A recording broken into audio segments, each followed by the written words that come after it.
Baruch atah Adonai Eloheinu melech haolam asher kiddushenu b'mitzvotav v'tzovenu la'asok b'divrei Torah. Blessed are you, Lord our God, King of the universe, who has sanctified us in his commandments and commanded us to engross ourselves in the words of the Torah. Hallelujah. Shabbat Shalom. What an amazing Torah portion we have this week. It's incredible.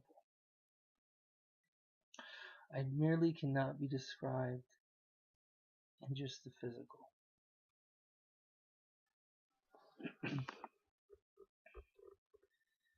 This Torah portion, like the last couple of Torah portions, has been the Torah portion that has been so much like those songs that reminds me of Elvis, and those songs that remind me of synagogue songs. Something like Joseph, that we can see physically, we can hear physically. Something that would have been real to them then, and something that can be real to us now. If I can dream of a better land, where all my brothers walk hand in hand. And then a synagogue song which sings, behold how good and how pleasant it is for brothers to dwell together in unity and unite. La la la la la la la la la. Two very powerful songs. They're both songs that demonstrate dreams, that express dreams. Dreams. Now I'm thinking of Roy Orbison. In dreams I walk with you. Da, da, da, da, da, da. You know, it's a dream world, but it's the real.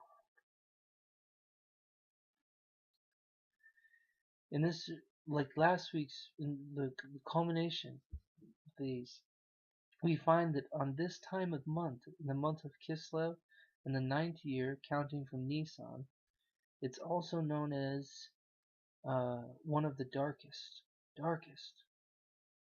But the days progressively getting shorter and the nights getting longer. Indeed, also this month, in this month that we're not commanded to keep this time, there's a special day that we celebrate for so many days. And indeed, the winter solstice, it often occurs during the last week of Kislev, and therefore the weeks of Hanukkah, which are the months of Kislev and Tevet, often contain the longest nights of the year. It's no wonder that among these years we find it very interesting that though we're not commanded to keep this, and yes, this was something that Israel had decided they would keep, and God did say they were a light to the world, that during these darkest time of the year, in the longest nights, in the shortest days, that we find in these three Torah portions of Jacob's dream with the ladder, of Joseph's dreams, and of Pharaoh's dreams. What's up with all this dreaming? That God, we find light and we find the darkness. We find that the light shines brightest in the darkness. We ask ourselves on Hanukkah, what is this really all about? Truly, what it's about is knowing that light, that Yeshua HaMashiach is the light, and that within ourselves and within our communities there is the constant wrestle and there's a constant struggle. And sometimes it doesn't feel so good, sometimes it feels good for the light to be able to ascend to that place in our lives, both personally, individually, and conditionally, and congregationally as community towards that oneness with God that we once had with Him before the fall. Now, what about this Torah portion? Well, in this commentary, I want to talk about dreams, and I want to talk about Joseph, and of course, I want to talk about Jesus. And then I want to talk about Paul. The reason why I say Paul, I'll talk about later. But this is a fun Torah portion. This is a blessing for us that God has given us, as always in His Word, that we can study and understand these things. So,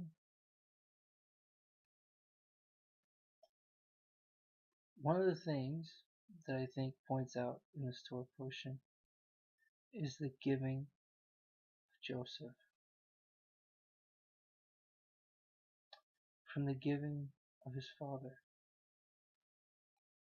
from the giving of God, from the giving of Pharaoh.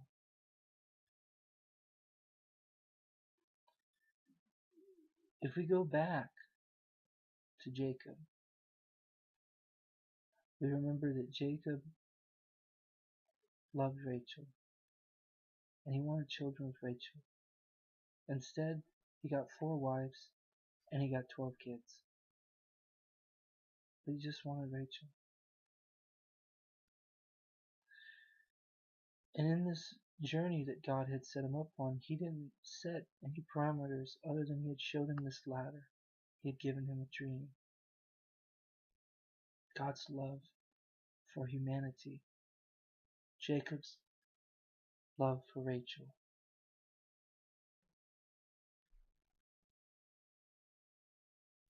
All of this, we see, is just completely mixed up with good and evil. In the pagan world, in the sinful world, which is why I want to talk about Paul, it's mixed with these philosophies of good and evil. We see in the story with Pharaoh, when Pharaoh is told, he has these dreams about the good stock, the lean stocks eating the fat stocks, and the lean cows eating the fat cows, consuming them. He doesn't understand it. It's this whole determinism, non-dualist but separatist philosophy that's taught in paganism, that this is good and this is bad and it just happens. But with God, things do not just happen. Dreams do not just happen. Life and death do not just happen. And that He loves us, and that He is working it out for our good. This is the story, the dreams that we see here. For every one of these people, Jacob, Joseph, and Pharaoh, they all had different dreams. They all had different perspectives. They were all in very different circumstances. But they were all dreams given by the Lord God Himself, by God, and to reach this journey, this path, this way that He wanted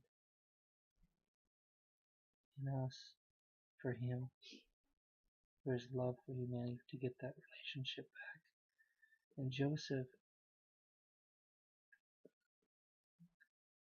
like Jacob and like Pharaoh, was experiencing these dreams. In our own life as individuals,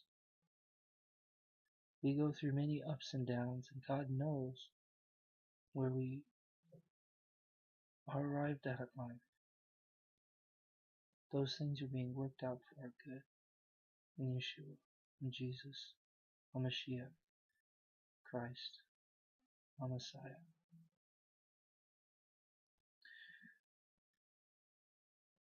Jacob, later in his life, when Joseph tells his brothers when they come in to get grain, Joseph tells his brothers, he says, go and bring back your youngest brother, Benjamin, and I'll know that you are honest men. They don't bring him back because his father says, no, you can't. But when they got hungry again and they needed food, he said, I can't lose Benjamin also. From Rachel, the woman that he loves. He finally has to do it. And what's beautiful here is that he says, and if I am bereaved of my children, then I am bereaved. What this tells us about Jacob is that he trusted God and had faith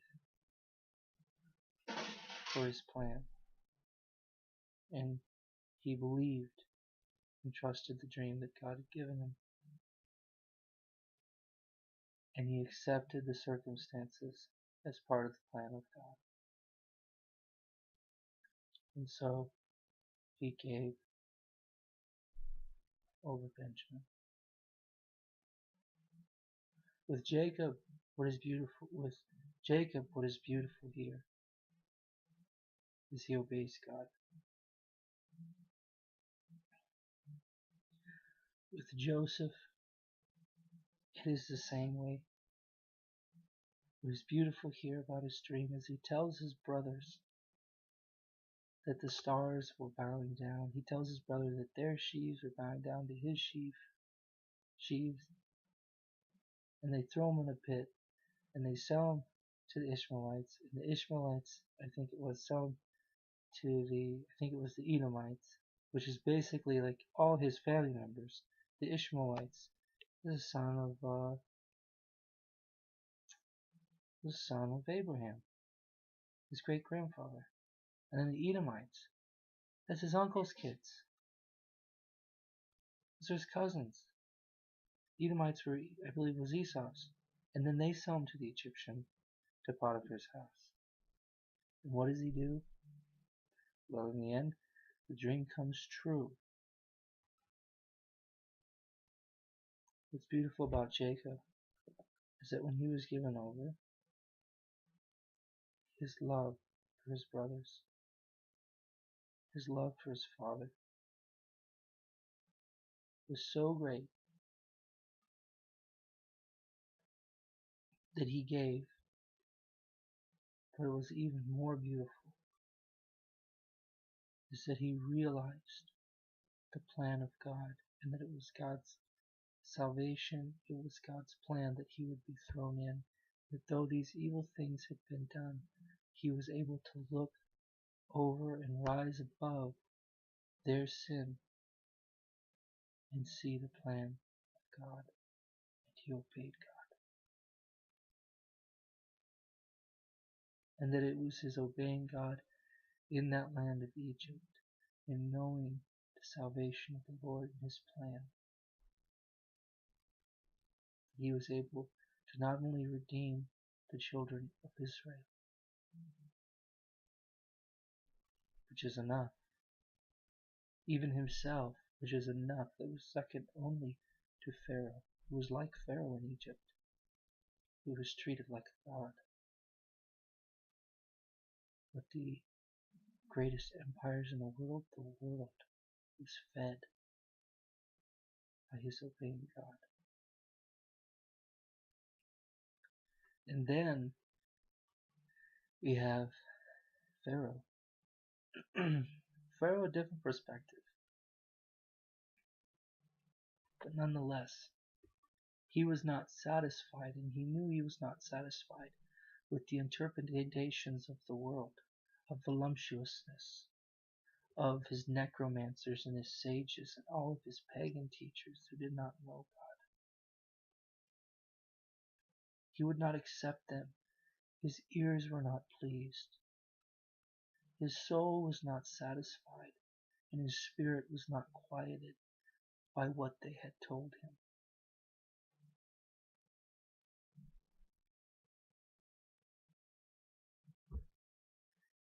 And so one that was in prison for something he did not do, he told his, was it the baker or the cupbearer? I believe it was the cupbearer. Yeah, the cupbearer, years later, remembered the man who had interpreted his dream and that he was released from prison. Told Pharaoh. Pharaoh had him called out of the prison, and the Israelite had been brought into his presence. And he told him the dream. He said, "These are not two separate dreams. This is not the separatist idea. This is not this is good and this is evil and you just have to accept it the way it is. No, they are one. And these dreams are one, that we would warn the people, this nation, and the people of the world, that we would have life so that God can keep us alive." And as God says, I create light and darkness. I create good and I create evil. Don't quote me on it, but he does. And he does it for our life and for our goodness. He is even killing us for salvation. Because we sinned and we brought this knowledge of good and evil into the world, and he is fixing it. And this is what's beautiful now about his son Yeshua. In this Torah portion, and he accepts this dream, this interpretation from Joseph. His soul, his spirit, it accepts it. It quiets him. He accepts this because this is right. And he appoints him like the I'm not sure what we would call it, but he was made second in command, and he ruled the whole kit and caboodle. And I want to read you this part now from this Torah portion. It's really good. It's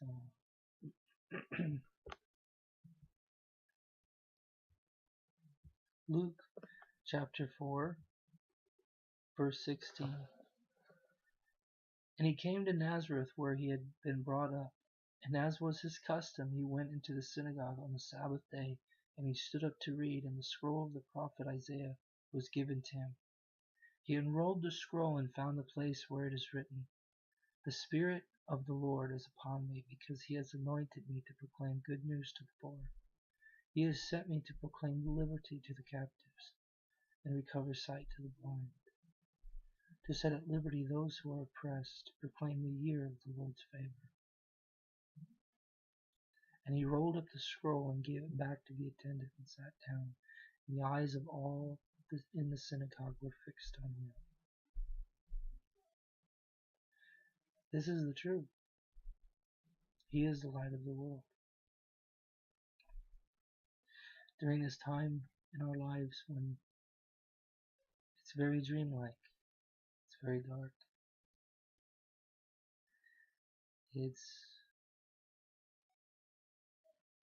things are changing. Things are always changing. But one thing has not changed. That is that the God of Abraham, Isaac, and Jacob, the God who sent his Son into the world, that was by the Spirit of the Lord, was anointed to bring good news to the poor, to proclaim liberty, to set to the captives liberty, to recover to sight the blind, to set at liberty those who are oppressed, to proclaim the year of the Lord's favor. He does so now in the hearts of every single person that believes in the Son of God, Yeshua Mashiach, so known in English as Jesus Christ. That man, the true living God that was given for us, is truly a picture of all of these people. He is a picture of Jacob. He is a picture of Joseph. He is more than this. He is the fulfillment of it. They are all pictures of who He is. He is love. He is the dream.